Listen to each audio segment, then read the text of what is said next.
the stage.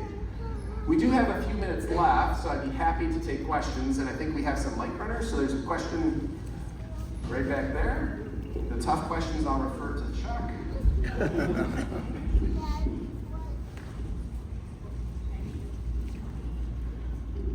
The ratio of women to men taping is what? Because women sometimes have a different kind of feel for it. You know, before Chuck answers that, I'll give him time to do the math of that in his head, because I don't know that's something that we keep track of. I will tell you that, I'm going to say different people are good at different things, right? And we do allow people to move around the factory to the job that suits them, right?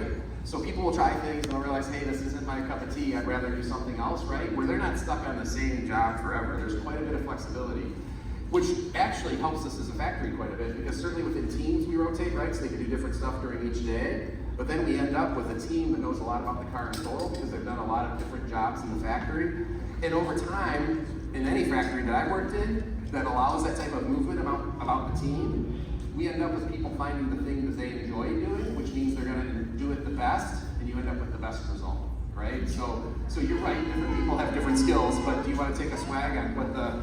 Yeah, it's approximately 50-50. It's actually pretty close in that team, and actually their team leader is also a female that's in that area. You know, each of the team members have a team leader. And so it's about 50-50 in that area, which is higher than, say, most of the areas we have.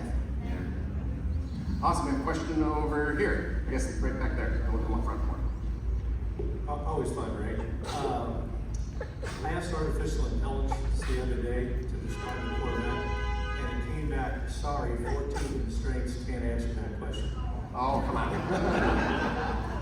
You need to use a different AI tool then. I've got a story with the question. So, I bought my first Corvette in 1974. My Z06 is my 35th Corvette. Wow, congratulations. In 1987, I ordered a gold convertible, got the allocation, couldn't get the order to drop. So I called Detroit day after day, finally got to somebody, and they said, well, look at the order. You upgraded the Bose stereo and the positive track variant, and we can't do both. You have to drop one of those options. And I said, what's the correlation? I don't get it. He said, well, General Motors, to meet a CAFE emission standard, it lowers it if we build all these Positracks. So we figured the public would step up for the Bose over the Positrack and help keep our ratings down. So my question is, when we see all these constraints over the years, how much of it is supply, production, or some other factor that's delaying that? So over the years, we've had a combination of all three of those things, right? There are moments where we're doing something in the factory, so the production is limited, right? There are moments where we're working with the supply base, and so maybe there's a supplier constraint, but there's also been moments where, there's regulatory things, and especially if you consider the fact that we have a global car. Our global car, for all the models that we export, we have to satisfy those regulatory requirements as well. And so as we understand and do testing and all of those things take place, that can create constraints along the way. So you've hit the top three things that can constrain production at times. The fourth one that you didn't hit sometimes is demand from the market, right?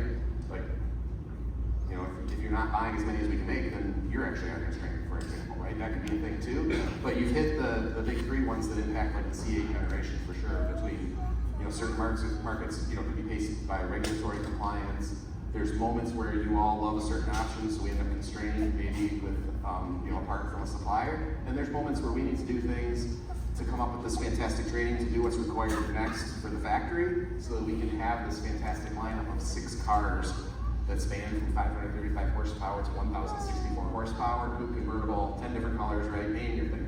I don't even know how many stripe combinations with all of that, right? Like, y'all are crazy with all the combinations. Like, it's fantastic. All right, we got another question right here. Yeah, so my question is kind of related also to supply. With the Grand Sport X, are there going to be enough made to meet demand? Of course. Be patient. Of course. Right?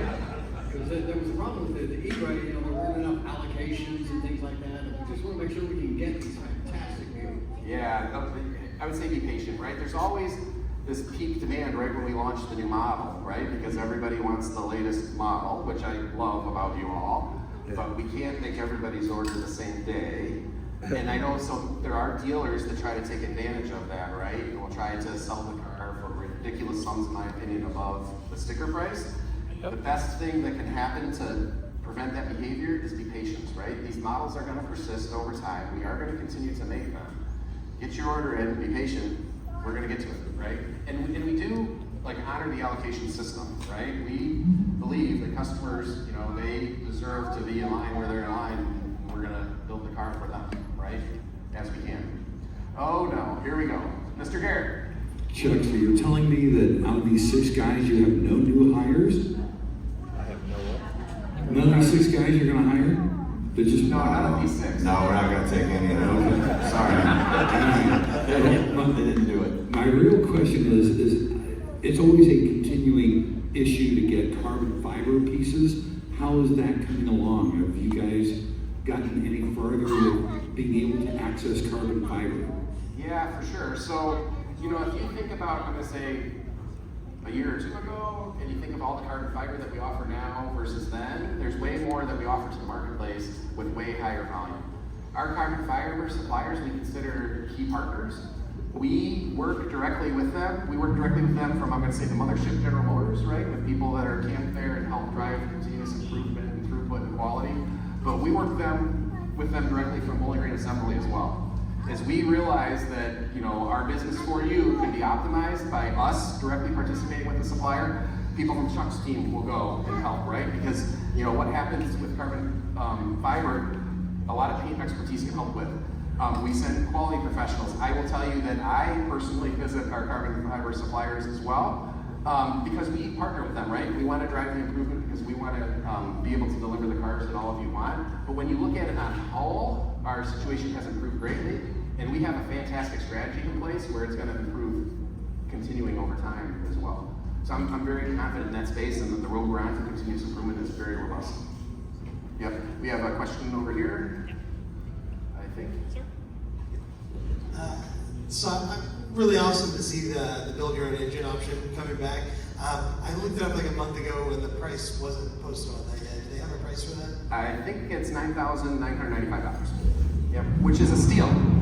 It is a steal. Yep. Hi. Hi. My question is, if you choose to build your own engine or help build your own engine, how long is the process from start to finish? It depends on how much work you want to do, but it's only one day. It's part of one work day. We usually start you in the morning. You get to take a break for lunch, and then you'll finish in the early afternoon. All right? And that's the pace of running it. So it is within the bounds of one work day. Yep, it does not take long. Okay, approximately how many employees total, and how many per shift? So our shifts are about even. We have like 1,150 total if you count salaried and our hourly team. If you add third parties that are on site to it, then it comes closer to probably 1,400 or 1,500 people report to the campus every day. One more. Any percentage of use of AI? Well, I don't know how I would judge a percentage of use. I'd have to ask AI. We do use quite a bit of AI, actually, and we use AI to analyze a lot of data, for example, right? Like, we do a lot of prediction with what's happening with our equipment based on data that AI is analyzing for us. We use AI really across the spectrum of AI uses, I would say, at Bowling Green Assembly. We use it for some quality inspection things, right? AI cameras, I go on and on with the things that we're doing with AI, but I would also humbly tell you, we recognize we're also at the very beginning of it, right? And we see how powerful it is. And our strategy there is to really be smart about what we do with it, because, oh, by the way, you can't always trust AI either, right? So you really have to validate what you're doing well. And where we're using it is to really augment the super talented team that I spent a lot of time talking about today, right? Because I'm still a believer that you're not going to need a human, right, to come up with the best result. So, when you look at the technology that we're deploying, including AI, we're really using it to really augment and beef up the people that work on Corvette every day. And I really believe that is the best sustainable strategy, because, this car, it doesn't get the way it is through cold technology. It just doesn't. It gets the way it is through the passion and enthusiasm of the people that design design it, engineer it, build it, and buy it. Amen. Right? Yeah. And we're not gonna lose that chain, right, that value chain. All right, we have a question in the back somewhere? Oh, back there. The package 3 cars with the leather dash.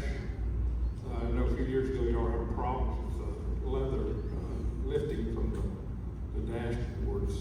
Has that been addressed?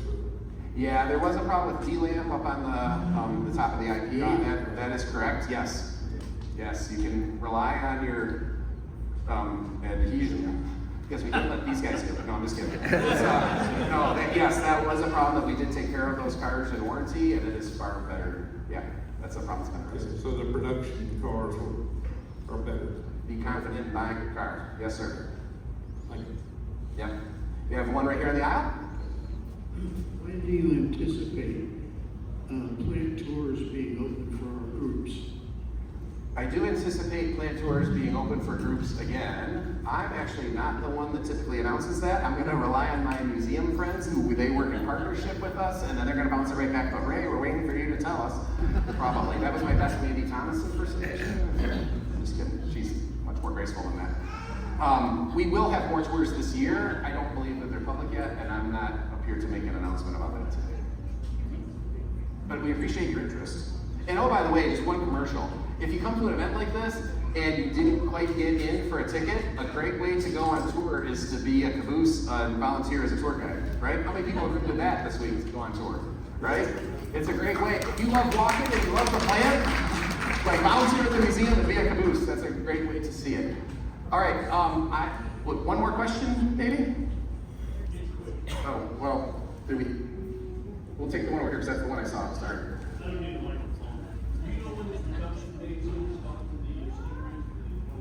So the question is, do I know when the 2027 model year Stingray production date is? Yes, I do. Thank you all for coming today. Really appreciate your questions and your enthusiasm. Again, I'm not here to make any announcements about that stuff, but I really do. Like, you guys are a more critical part of the Corvette team than you probably understand. So thank you so much for being here today.